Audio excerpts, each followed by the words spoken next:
bwira ibimenyetso bikwereka yuko Imana muri uku kwezi kwa munani ije gukora igitangaza kuri wowe.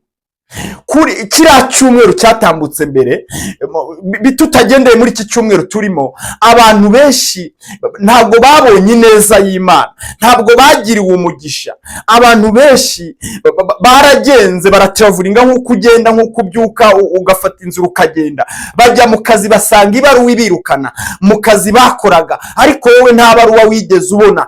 Ku wa kabiri urongera urabyuka uragenda, urongera uhura n'abandi, wumva n'abandi bakoze impanuka, ineza y'Imana ikugeraho ikurinda iyo mpanuka. Ku wa gatatu urongera uhura n'abandi, wumva bari muri divorce, ineza y'Imana irongera ikuzaho, nawe ntiwakora divorce, ukomeza kubaka urugo. Ntega amatwi wumva icyo Imana yantumye mu mpera z'uku kwezi, igitangaza Imana igiye kugukorera wowe duhora tubana uko bwije nuko bukeye hano kuri Team of God TV. Wowe ukunda Imana, wowe munyamwuka, wowe ufite amasezerano y'Imana, wowe wategereje igihe kirekire ariko ukaba warategereje warabuze ukuboko kw'Imana, ndagira ngo nkubwire igitangaza Imana igiye kugukorera mu mpera z'uku kwezi. Ibyo ngibyo turabanza tubisange mu butumwa bwiza uko bwanditswe na Yohana. Uranyemerera tubanze dusome gatoya, ni umurongo umwe gusa, ntabwo ndi bugutindire. Turabisanga mu butumwa bwiza uko bwanditswe na Yohana, igice cyaho cya 2.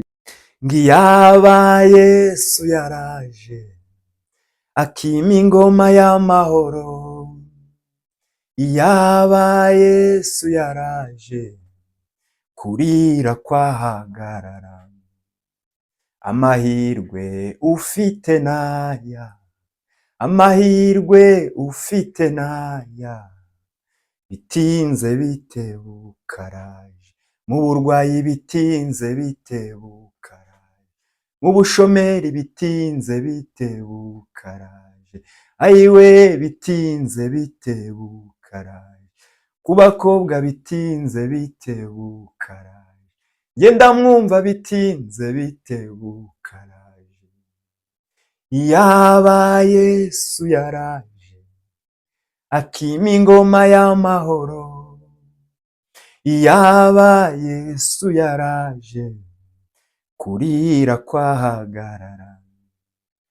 Amahirwe ufite naya, uyu munsi amahirwe ufite naya, bitinze bitebukaraje, mu rugo rwawe bitinze bitebukaraje, kwa muganga bitinze bitebukaraje, ku madeni bitinze bitebukaraje, diporome bitinze bitebukaraje, mu kazi kawe bitinze bitebukaraje. Ayiwe iyaba data yaraje akima ingoma y'amahoro, iyaba data yaraje kurira kwahagarara. Amahirwe ufite naya, amahirwe ufite naya, bitinze bitebukaraje, ngenda mwumva bitinze bitebukara, aho utuye bitinze bitebukaraje. Mana ishimwe cyane, Mana yo mu ijuru iguha umugisha. Ndagushuhuje rero, uko niko twinjiye mu buhanuzi bw'uyu munsi, uko niko twinjiye mu butumwa Imana ikuntumyeho uyu munsi. Uyu munsi rero nje kukubwira ikintu Imana igiye kugukorera mu mpera z'uku kwezi. Tugeze mu mpera z'ukwezi, uyu munsi ni tariki 20 z'ukwezi kwa munani, umwaka wa 2025. Rero nzanye ubuhanuzi budasanzwe Imana igiye gukora muri izi mpera z'uku kwezi, ikintu Imana igiye gukora ku buzima bw'abantu bayizera ndetse n'abayubaha. Imana ishimwe cyane. Ntagutindiye, reka tubanze dusengane Imana. Wowe unkurikirana hano kuri Team of God TV, nguhaye ikaze. Ariko ngewe tugiye kubana muri uyu mwanya, nitwa Prophet Alex. Iyi ngiyi ni Team of God TV, wahageze kugira ngo ujye uhora ubona ivugabutumwa ryacu, ubuhamya, ubuhanuzi cyangwa se n'ibindi byose ariko bisingiza Kristo cyangwa se bivuga Imana, bivuga ubwiza bw'Imana, bikura abantu mu bubata bwa Satani. Ndagira ngo ngusabe ukore subscribe maze sharinge n'iyi video, ukande na like, usige na comment. Imana yo mu ijuru iguhereze umugisha. Reka twihute tubanze dusengera no mwanya, Imana izibane natwe muri uyu mwanya tugezemo w'ubuhanuzi cyangwa se muri uyu mwanya wo kumva iki Imana ivugana natwe. Reka dusengane Imana. Witeka Mana, ndagushimye ndakubashye, ngushimiye ko udukundiye mwami tukaza imbere yawe kuvuga ibyawe. Ngushimiye ko mwami Imana nanjye umpagaritse ku ibendera ryawe cyangwa se ku munara wawe kugira ngo mbashe kukuvugira. Nguhamye mwami Imana, sohoze muri bimwe mwami Imana uba wanyeretse mu iyerekwa ryawe, muri byinshi uba wambwiye ngo mbwire ubwoko bwawe. Mu izina rya Kristo ndasenze kugira ngo uzubabarire buri wese ari kundebana, buri wese uri kumwe aranyumva afite ibyaha, afite ibicumuro, atagutunganiye mwami. Mubabarire muri aka kanya gato tugiye kumarana, nawe yakira imbabazi zawe, igitinyiro n'igikundiro kibashe kumugeraho. Kandi data, ndasengera abantu bari mu buzima bugoye bubabaye, muri details izo arizo zose mwami Imana, abantu bose bababaye, abantu bose batishimye, abantu bose bafite ikintu bagukeneyeho mwami Imana, bafite inyota, bategereje izina ryawe, bategereje ubutware bwawe n'ukuboko kwawe. Ndabasengeye mwami kugira ngo icyubaro cyawe uyu munsi kibashe kubageraho, kandi babone igitangaza cyawe mu mpera z'uku kwezi, babone neza yawe mu mpera z'uku kwezi, babone mwami Imana nawe ubageraho ugira icyo ukora, kugira ngo mwami Imana bagende bazenguruke mu mahanga babwire abantu imirimo n'ibitangaza n'uburyo ukora ibikomeye. Urakoze, ndagushimiye Kristo, mbisabye nizeye, amen. Tugeze rero mu mwanya w'ubuhanuzi. Uyu ni umugoroba w'ubuhanuzi. Imana ndayishimiye yoyo yemeye yuko uyu munsi nguhereza buno buhanuzi, cyangwa se ubuhanuzi nari maranye iminsi, Imana yari imaze iminsi yarampaye. Imana ishimwe cyane. Nta bundi buhanuzi rero nkuzaniye uyu munsi, ngiye kukubwira ibintu Imana yantumye igiye gukorera ubwoko bwayo mu mpera zo ku kwezi. Ku muntu wese yizera kandi akaba maso, hari igitangaza cy'Imana kidasanzwe agiye kubona mu mpera z'uku kwezi turimo, muri uku kwezi kwa munani. Niba wizeye, nk'uko mubizi hano dutangirira mu mwuka tugasoreza mu mwuka, hano kuri Team of God TV.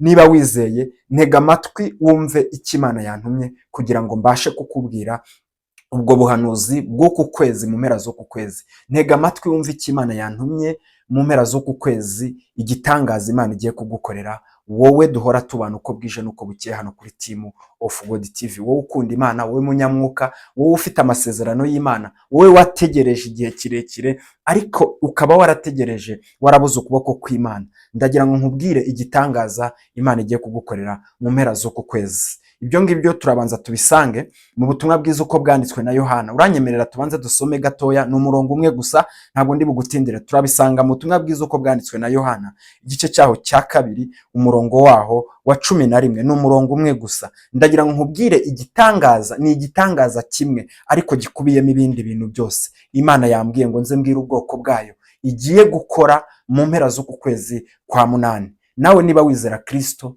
ndagira ngo nkubwire ngo tegereza wihanganye, utegereze, ntabwo ndi bugutindire. Ubanze wumve usoze ino video, wumve icyo Imana ivugana nawe, wumve icyo Kristo avugana nawe. Reka twinjire mu mwanya w'ubuhanuzi. Imana yo mu ijuru ize dushyigikire. Turasoma ubutumwa bwiza uko bwanditswe na Yohana, igice cyaho cya 2, umurongo wa 11. Haranze ngo icyo nicyo kimenyetso cya mbere Yesu yakoreye i Kana y'i Galilaya, yerekana icyubahiro cye.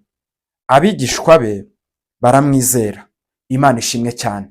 Yesu yakoze igitangaza, nicyo gitangaza cya mbere yakoze ageze i Kana. Hari abantu benshi bajya bibaza ngo Yesu buriya bukwe bw'i Kana yari yatashye ngo bwari ubwande. Ndagira ngo mbanze unyemerere nitseho gatoya ngo usobanurire ngo bwari ubwande. Ninde mukwe mukuru, ninde mugeni, ninde yari yaje, ninde mukwe, ni uwuhe mugeni? Wibuke Yesu ajya kujya mu Ikana aho bita i Galilaya, yaragiye atajyanyweyo n'igitangaza, ariko yarajyanyeho n'abigishwa be, ariko we yarabizi neza yuko Imana imurimo kandi mukoresha. Imana ishimwe cyane.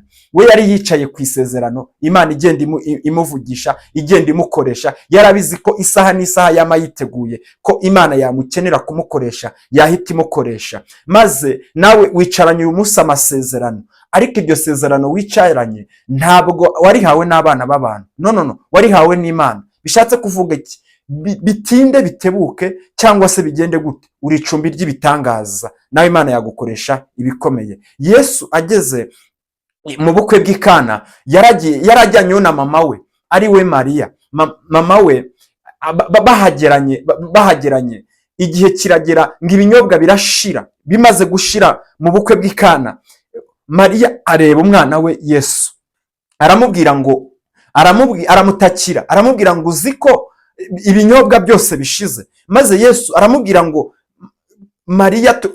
Yesu abwira Mariya ngo tubigendanyemo gute. Usomye Bibiliya ugasoma kino gice cyaho gishyika hejuru, ukagisoma cyose ukakirangiza, izo nkuru wazisangamo. Ariko si icyo ngicyo nje kukubwira. Yesu ngo yabwiye abigishwa, icyo nje kukubwira, Yesu yabwiye abigishwa bafata amazi, bafashe amazi bagenda bayagabagabanya, buri wese yasomaho akumva ya mazi yahindutse vino iryoshye y'umwimerere, apana vino ya yindi ibishye cyangwa se ya yindi ya pirate. Ndagira ngo nkubwire ngo iyo Yesu yaje, ibintu aguhaye ibyiwe abyubaka ku rutare, ntabwo abyubaka ku musenyi, kuko ntabwo aba ashaka yuko birangira vuba, ntabwo aba ashaka yuko bisenyuka vuba. Yesu yakoze igitangaza ageze i Kana, ahindura amazi divayi.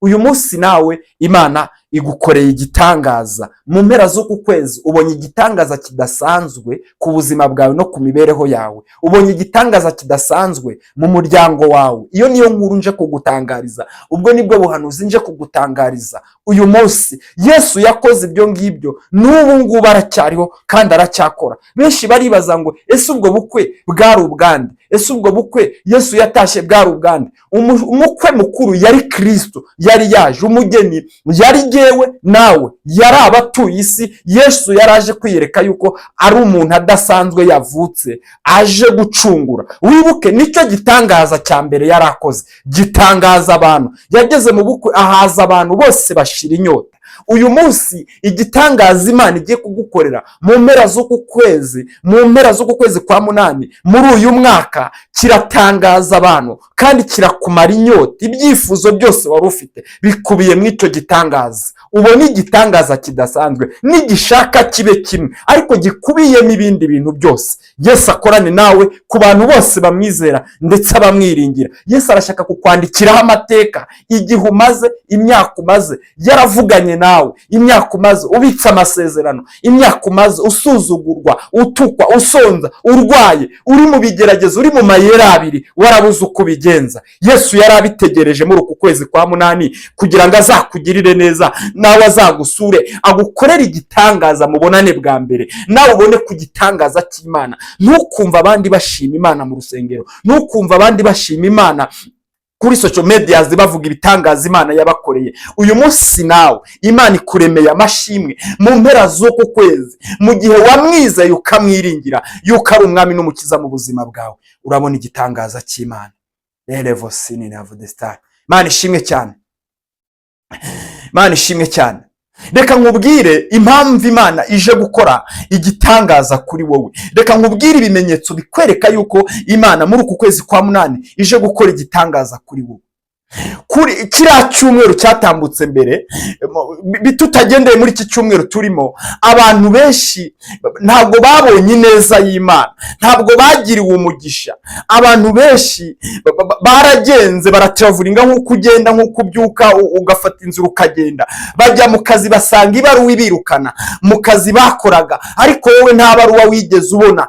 Ku wa kabiri urongera urabyuka uragenda, urongera uhura n'abandi, wumva n'abandi bakoze impanuka, ineza y'Imana ikugeraho ikurinda iyo mpanuka. Ku wa gatatu urongera uhura n'abandi, wumva bari muri divorce, ineza y'Imana irongera ikuzaho, nawe ntiwakora divorce, ukomeza kubaka urugo rwawe. Icyumweru kirarangira, iminsi 5, iminsi 7 irarangira, Imana ikikurinze, nta kintu kibi wigeze ubona, nta kimenyetso kibi wigeze ubona. Icyo nicyo kikumenyesha yuko uri icumbi ry'ibitangaza. Mu mpera z'uku kwezi urabona igitangaza kidasanzwe ku masezerano Imana yakubwiye. Mu mpera z'uku kwezi urabona ineza y'Imana. Imana irazi ikora igitangaza kimwe gusa, ariko kivugisha abantu, kinezeza abaturanyi bawe, kinezeza abawe mubana, kinezeza umuryango wawe, kinezeza umutima wawe. Nta kintu kiremereye, nta kintu gikomeye kuri Kristo, aho yageze ubuzima burahinduka.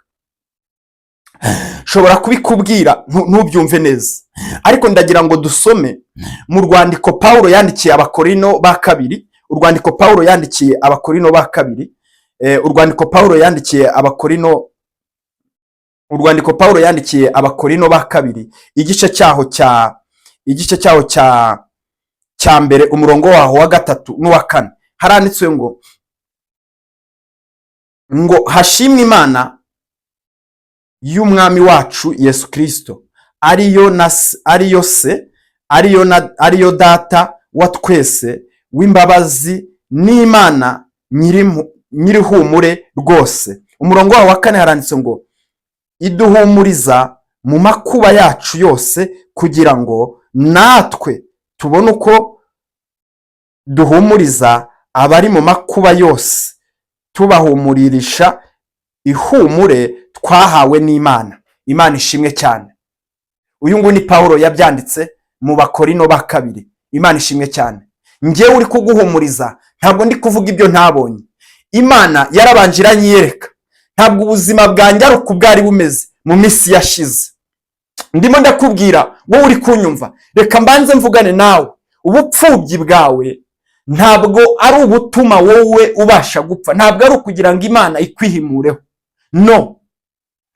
Nubwo ubutinzemo, ihumure ry'Imana riraje rizanye n'igitangaza cyayo kimwe igiye kugukorera nk'icyo yakoze mu bukwe bw'Ikana. Imana ishimwe cyane. Nigiye kugukorera igitangaza ibihamirishije kugira ngo nawe ubwire abantu bataramenya ko Yesu ari umwami n'umukiza ko yabakiza, ko yabagirira neza, kugira ngo nabo babone igitangaza cyayo, babone ukuboko kwayo. Wikwita ushaka kuba uri mu buzima bukabije, ubuzima bukakaye, ubuzima ubona utari kubonamo umuntu, ubuzima ubona utafite umuntu waririra, ubuzima ubona udafite umuntu wakumva, ubuzima ubona udafite umuntu waryama mu gituza ngo umuririre basuruhuke. Ndagira ngo nkubwire ngo Yesu ari iruhande rwawe, muryame mu gituza uruhuke, kuko we yaravuze ngo niwe se w'ipfubyi, niwe mugabo w'abapfakazi.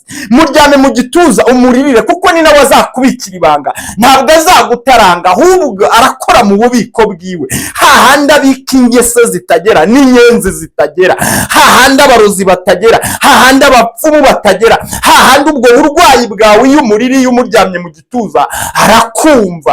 Wikwiherera wenyine ngo wumve yuko wakwiyambura ubuzima. Igihe utihaye ubuzima nta n'impamvu yo kubukwambura. Imana yabuguhaye ifite process zose bizacamo. Nature y'Imana ku buzima bwawe nidasanzwe, kuko igiye gukora ibidasanzwe kugira ngo abantu bose babone kudasanzwe, kubera ko Imana yagukoresheje ibintu bidasanzwe itigeze ikoresha abandi bantu bose. Levo sinini yavu de stato kerevo. Reka ngukumbuze ijuru, reka ngukumbuze Kristo, reka ngukumbuze imbaraga z'Imana, reka ngukumbuze ubutware bw'Imana, reka ngukumbuze ikintu Imana igiye kugukorera n'igitangaza Imana igiye kugukorera. Ndabigukumbuza ngusomera mu butumwa bwiza uko bwanditswe na Matayo igice cyawo cya 11 umurongo wawo wa 28 tugeze ku murongo wa 30. Haranditswe ngo Matayo yaravuze ngo umurongo wa 28 haranditswe ngo mwese abarushye n'abaremerewe nimuze musange ndabaruhura. Mwemere kuba abagaragu banjye, munyigireho kuko ndi umugwaneza kandi noroheje mu mutima, namwe muzabona uburuhukiro mu mitima yanyu. Imana ishimwe cyane. Umurongo wa 30 hakavuga ngo kuko kunkorera kutaruhije n'umutwaro wanjye, n'umutwaro wanjye utoroshye. Ngo kuko kunkorera kutaruhije n'umutwaro wanjye utoroshye. Imana ishimwe cyane. Imana ishimwe cyane. Imana ishimwe cyane. Gukorera Imana ntabwo kuruhije. Ngo abarushye n'abaremerewe ngo nimugende mu musange arabaruhura. Uwo ni Matayo yabivuze hano mu butumwa bwiza uko bwanditswe na Matayo. Ariko nanjye nyemerera nkubwira icyo Kristo antumye. Uyu munsi ijambo rivuganye nawe, cyangwa se wumvisha ubuhanuzi bw'Imana. Urarushye, sinzi ikikuruhije, ariko icyaba kikuruhije cyose Kristo Yesu niwe yivugiye ngo abarushye n'abaremerewe ngo nimuze musange ndabaruhura. Yesu yaranduhuye. Nabonyeho Yesu akiza uburwayi bukomeye. Nabonyeho Yesu akiza uburwayi bukomeye. Nabonyeho sengera umuntu urwaye kansa arakira. Nabonyeho sengera umuntu adafite akazi arakabona. Nabonyeho sengera umuntu yabuze urubyaro ararubona. Nabonyeho sengera umuntu ububasha bw'Imana buraza bumuhesha akazi. Nabonyeho sengera umuntu ububasha bw'Imana buza bumukiza depression. depresiyo, agahinda gakabije afite mu mutima. Ndagira ngo nkubwire nawe, niba urushye kandi uremerewe, ngwino usange Yesu arakuruhura. Isengesho ngiye kugusengera uyu munsi rigira icyo rihindura ku buzima bwawe, rigira icyo rihindura mu mibereho yawe, rigira icyo rihindura kuri kavukire yawe, rigira icyo rihindura aho utuye, ndetse no mu buzima bwawe bwa buri munsi. Isengesho uyu munsi ndi bugusengere riguhesha igitangaza n'ubutware ku Mana utari ufite. Reka dusoze dusengera mu gitabo cy'umuhanuzi Yesaya, igice cyaho cya 41 umurongo waho wa 10. Haranditse ngo ntutinye kuko ndi kumwe nawe, ntukihebe kuko ndi Imana yawe, nzajya ngukomeza, ni koko nzajya ngutabara, kandi nzajya nkuramiza ukuboko kw'iburyo ariko gukiranuka kwanjye. Imana ishimwe cyane. Ahangaha ni umuhanuzi Yesaya yabihanuye. Iyo ni impamvu ugomba kugirira ibyiringiro Kristo. Imana ivuganye nawe uyu munsi. Hindurira imitekerereze, hindura uburyo wihebaga, hindura uburyo wumvaga nta muntu ukuzi. Nibyo koko, ntabwo dukeneye ngo abantu bakumenye, ntabwo dukeneye ngo abakomeye bakumenye. Bashobora kuguha ibintu bikaba nka bya bindi byubatse ku musenyi, ariko wowe ukeneye igitangaza giturutse ku Mana. Nta mwana w'umuntu yagukorera igitangaza ngo kibashe kuramba. Levo sini ni avo de star tukere levo mini de star. Nyemerera gusengera Imana uyu munsi. Mu bukwe bw'Ikana Kristo yakoze igitangaza, ahindura amazi divayi. Uyu munsi nawe Yesu yahindura ubuzima bwawe. Ubuzima bwawe bwari bupfuye bukongera kubaho.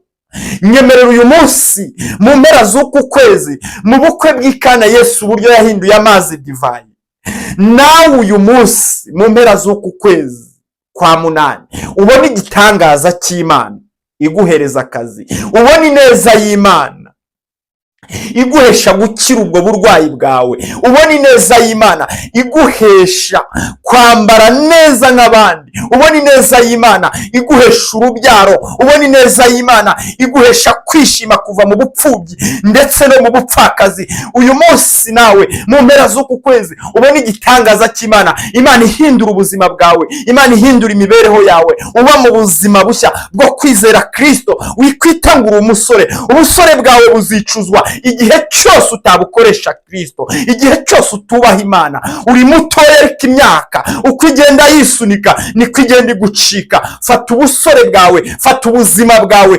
ubwubahishe Kristo, nawe azakubahisha, kubera ko ubuzima bwawe burahinduka igihe cyose uri bwemere guhindukirira Kristo. Tera umugongo ibyari bikwihebesheje, tera umugongo ibyo byaha, tera umugongo ibyo byose byagukwegaga bikubwira ngo Imana ntikuzi. Bitera umugongo, bihindukirire Kristo, urebe igitangaza Imana igiye kugukorera muri uku kwezi kwa 8.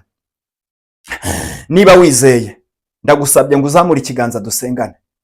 Niba wizeye ko Yesu ari umwami n'umukiza mu buzima bwawe, niba wizeye kubona igitangaza muri uku kwezi, igitangaza cy'Imana mu mpera z'uku kwezi, kubona igitangaza kidasanzwe, kubona ubuntu budasanzwe, kubona imbaraga zidasanzwe mu mpera z'uku kwezi, ndagira ngo ngukorereho umugisha, ngusengera Imana, ngukorereho umugisha. Levo sini ni avo de star. Reka ngukorereho umugisha. Uwiteka Mana, ndagushimye, ndakubashe, ndakunezerewe. Uru rurakiranuka, imbaraga zaziri hejuru ya byose.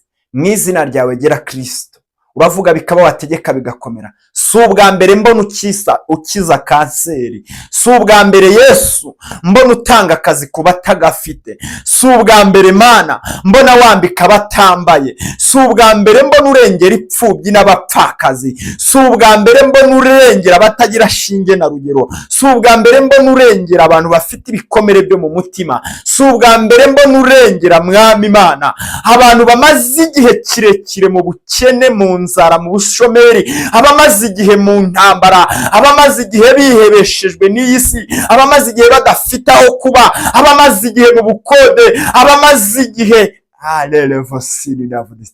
abamaze igihe bategereje itsinzi yawe. Si ubwa mbere ubikora, ubu ni ubwa kabiri, ariko ndagusenze Data, korera igitangaza buri wese Mwami Imana arimo arakurikirana ino Team of God TV. Ineza yawe mugereho, umwuka wawe mugereho, ubuzima bwe buhinduke, umutandukanye na karande, umutandukanye na kavukire, umutandukanye n'ibimwihebesha, umutandukanye n'ibimuriza, umutandukanye n'ibimwereka yuko atazagerayo. Umwereke ko ijuru ari irye, umwereke ko umugabane wiwe ari uwo mu ijuru. Igitinyiro cyawe n'igikundiro cyawe n'imbabazi zawe n'ineza yawe n'icyubahiro cyawe Kristo, mbisabye nizeye, mbizi neza yuko uri bubikorere kwiyubahisha. Amen. Imana iguhereze umugisha. Ndongera kugusaba kugira ngo niba ari ubwa mbere ugeze hano kuri Team of God TV, kora subscribe maze sharing ino video, maze ukande na like, ubundi tubane muri video iri bukurikireho. Imana yo mu ijuru ikwishimire. Shalom.